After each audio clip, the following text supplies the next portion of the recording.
প্রিয় দর্শক, বৈশ্বিক এই পরিস্থিতিতে গিয়ে বাংলাদেশের সামরিক ক্ষেত্রে বরাদ্দ বৃদ্ধি অথবা সামরিক ক্ষেত্রে শক্তি বৃদ্ধি কি প্রয়োজন মনে করেন এবং কতটুকু প্রয়োজনীয় সে বিষয়ে আমাদের আলোকপাত করার প্রচেষ্টা চালিয়ে যাব। প্রথমত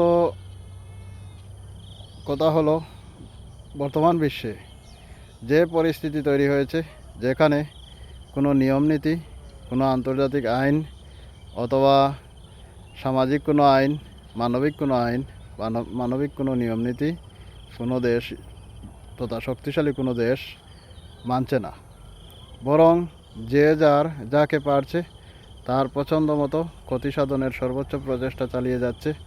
এবং এই সময়ে এসে আমরা লক্ষ্য করছি, বিশ্বে ইরান তো কখনো যুদ্ধ চায়নি, কিন্তু তাদের উপর যুদ্ধ চাপিয়ে দেওয়া হয়েছে।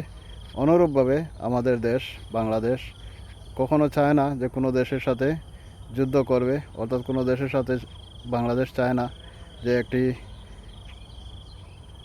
সংঘাতে জড়াবে।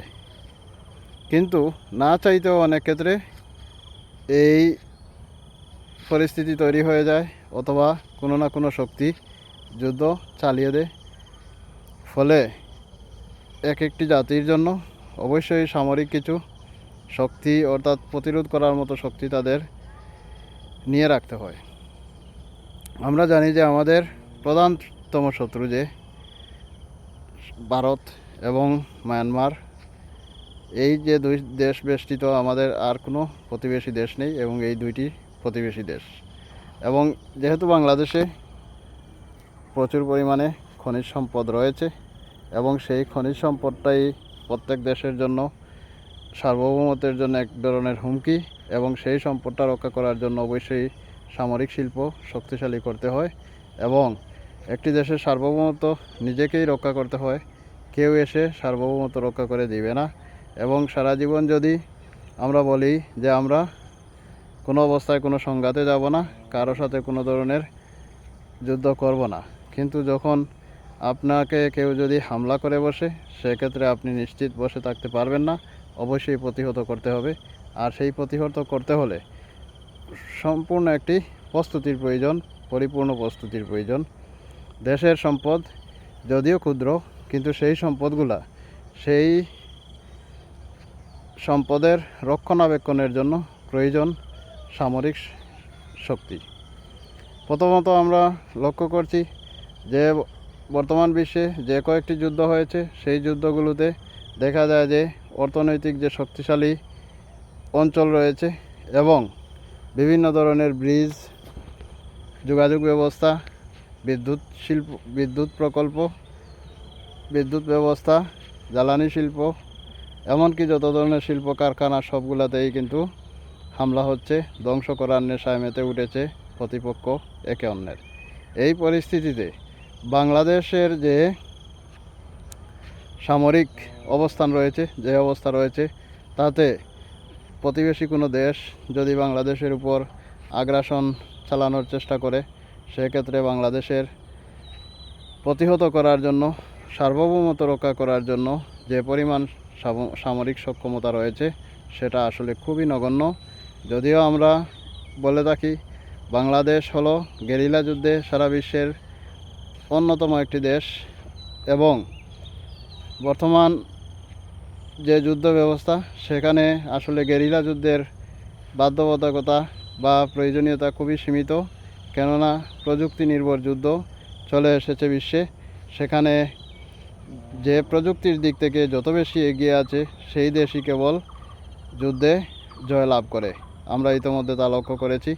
বাংলাদেশ যে পরিমাণ প্রযুক্তির দিক থেকে পিছিয়ে রয়েছে, তাতে করে দেশের সার্বভৌমত্ব রক্ষা করা খুবই কঠিন হয়ে দাঁড়াবে যদি অদূর ভবিষ্যতে যে বিশেষ করে কয়েকটি সামরিক শিল্প বাংলাদেশের বা সামরিক যে অস্ত্র, সেগুলো সংযোজন যতক্ষণ পর্যন্ত করতে পারবে না, ততক্ষণ বাংলাদেশ সামরিক ক্ষেত্রে পিছিয়ে থাকবে এবং বাংলাদেশের সার্বভৌমত্ব অনেকটা বিপদ বিপদ সীমার মধ্যেই থাকবে। যেমন প্রথম যে অস্ত্রটি বাংলাদেশের জন্য প্রয়োজন সেটা হলো আকাশ প্রতিরক্ষা ব্যবস্থা, এবং দ্বিতীয় যে অস্ত্রটির প্রয়োজন মাল্টিরোল ফাইটার জেট, অর্থাৎ বিমান বাহিনী শক্তিশালী করা। বাংলাদেশের বিমান বাহিনীর অবস্থা খুবই নাজেহাল, আমরা ইতিমধ্যে লক্ষ্য করেছি। ইরানের বিমান বাহিনী খুবই দুর্বল থাকাতে যেখানে আমেরিকা এবং ইসরায়েল অনায়াসে আমেরিকার আকাশে এসে তারা সহজেই যে সুপিরিয়রিটি প্রতিষ্ঠা করতে পারছে, অর্থাৎ তারা আকাশে তাদের ইচ্ছামতো যাতায়াত করতে পারতেছে। সেক্ষেত্রে ইরানের দুটি শক্তির সীমিত ব্যবহার রয়েছে বা সীমিত আকারে রয়েছে তাদের অস্ত্রগুলো। একটি হলো বিমান বাহিনীর উন্নত বিমান ব্যবস্থা এবং উন্নত আকাশ প্রতিরক্ষা ব্যবস্থা। কিন্তু বাংলাদেশের যে পরিস্থিতি, ইরানেরও যে পরিমাণ আকাশ প্রতিরক্ষা ব্যবস্থা রয়েছে তার চেয়েও শত শত গুণ বেশি দুর্বল। যেখানে বাংলাদেশের আকাশ প্রতিরক্ষা ব্যবস্থার মধ্যে রয়েছে একটি মাত্র শর্ট রেঞ্জের আকাশ প্রতিরক্ষা ব্যবস্থা FM-90, এবং এছাড়া আমাদের জানা মতে আর কোনো আকাশ প্রতিরক্ষা ব্যবস্থা বাংলাদেশের সামরিক বাহিনীতে নাই। এই পরিস্থিতিতে বাংলাদেশের যে সামরিক অবস্থা এবং এই ধরনের যে আকাশ প্রতিরক্ষা ব্যবস্থা রয়েছে সেগুলা দিয়ে আসলে কখনোই বাংলাদেশের যে কোনো আগ্রাসন ঠেকানোর মতো ক্ষমতা নাই।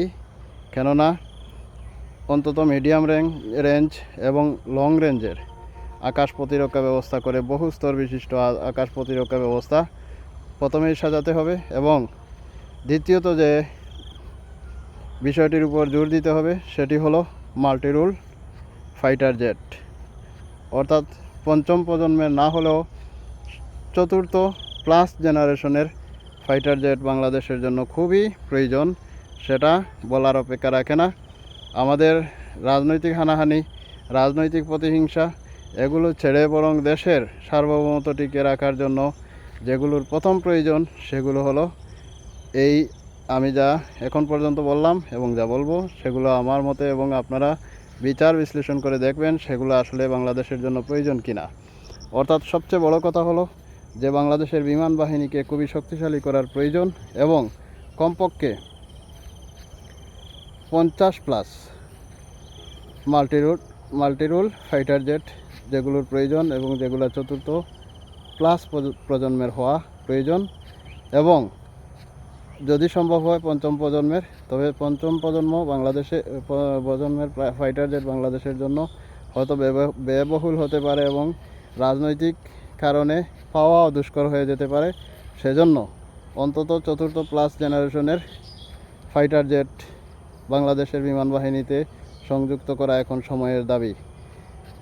তাছাড়া ড্রোন শিল্পকে ঢেলে সাজানো যেতে পারে, এবং সেক্ষেত্রে বিভিন্ন দেশের সাথে, বিশেষ করে তুরস্কের সাথে বাংলাদেশের সম্পর্ক ভালো রয়েছে, এবং সেই দেশের সাথে সম্পর্ক ভালো করে যাতে অন্তত ড্রোন শিল্প প্রতিষ্ঠা করা যায়, এবং দেশে প্রযুক্তি যদি এনে বাংলাদেশে অন্তত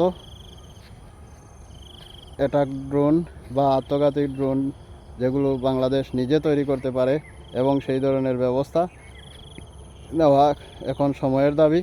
কারণ ইতিমধ্যে আমরা লক্ষ্য করছি যে সামান্য কিছু ড্রোন দিয়ে দেখা যায় যে বৃহৎ শক্তিকেও প্রাথমিক পর্যায়ে আটকে রাখা যাচ্ছে, এবং সেক্ষেত্রে বাংলাদেশের ড্রোন শিল্প প্রতিষ্ঠা করার জন্য বিশেষ করে সামরিক ড্রোন, এবং সেই ড্রোনগুলো যে দেশগুলো অন্তত প্রযুক্তি নির্ভর রয়েছে বা প্রযুক্তি যাদের মধ্যে আছে, আমরা রাজনৈতিকভাবে এবং সদিচ্ছা যদি আমাদের থাকে তাহলে আমরা বিশেষ করে তুরস্ক বা চীনের কাছ থেকে ড্রোন প্রযুক্তি নিয়ে আমাদের নিজস্বভাবে দেশে অন্তত একটি কারখানা, ন্যূনতম একটি কারখানা স্থাপন করে এবং পরবর্তীতে কয়েকটি কারখানা স্থাপন করে এবং ড্রোন উৎপাদন, যেটা সামরিক ড্রোন, প্রচুর পরিমাণে উৎপাদন করে রাখা প্রয়োজন, যা কম খরচে সামরিক, কম ব্যয়ে দেখা যাবে যে অন্তত প্রাথমিক পর্যায়ে বৃহৎ শক্তিগুলোকে বা আগ্রাসী শক্তিগুলোকে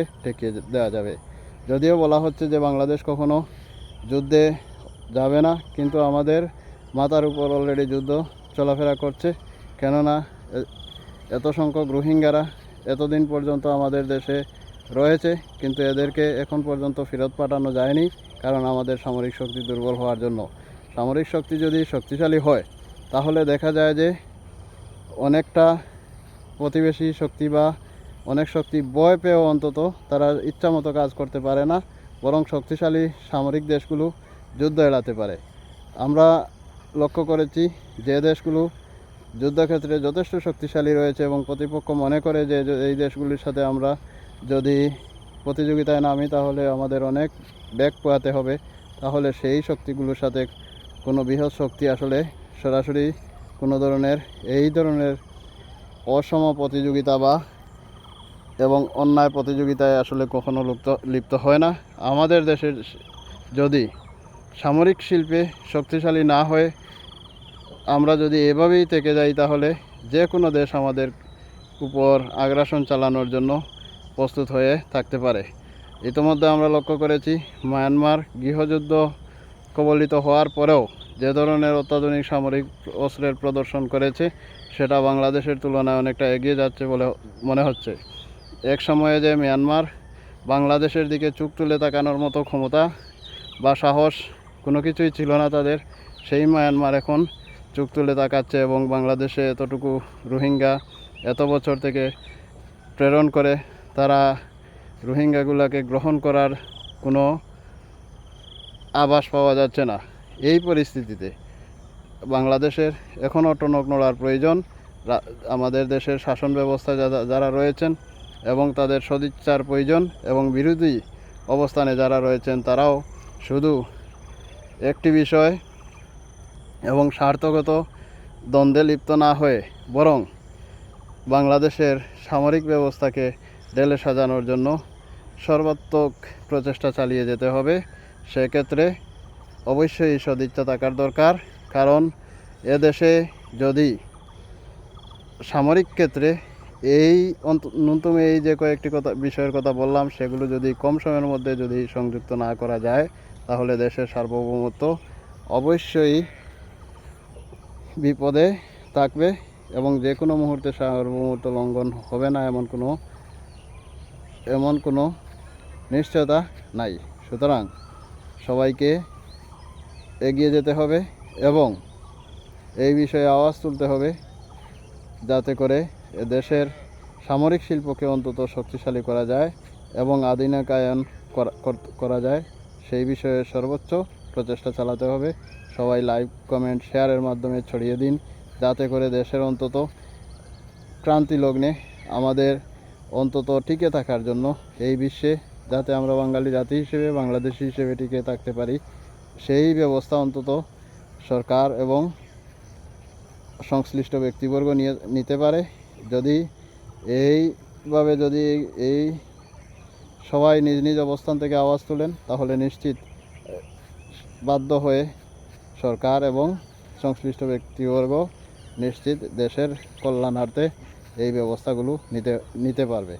আমি যেগুলো বললাম সেটা বিচার বিশ্লেষণ করা দায়িত্ব আপনার হাতে। সুতরাং যদি আপনার ভালো লেগে থাকে তাহলে লাইক, কমেন্ট, শেয়ার করতে পারেন। ধন্যবাদ সবাইকে।